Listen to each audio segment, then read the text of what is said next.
Hello, আমি সমরেশ মুখার্জি। আমি আসলে মূলত বিজ্ঞাপন নিয়ে কাজ করি।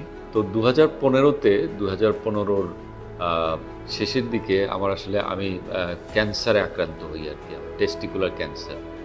তো তখন আসলে নরমালি যেটা হয় যে মানুষ তো আ ক্যান্সার বা এই জাতীয় ক্রিটিক্যাল ডিজিজ যখন মানুষের হয় তখন খুব মানুষ আতঙ্কিত হয়ে যায়। আমিও অনেক ভয় পেয়ে গিয়েছিলাম যে কি হবে, বাঁচবো কিনা। আমাদের সচেতন হওয়া উচিত। আমরা আসলে প্রবলেমে না পড়লে আমরা কোনো কিছু করি না। এরকম একটা টেনডেন্সি আমাদের অ্যাজ এ হোল এরকম আছে, ইনক্লুডিং মি। কারণ আমি যখন ১ম পলিসি করি কেউ আমাকে বলেছিল, আমি কিন্তু নিজে থেকে করি।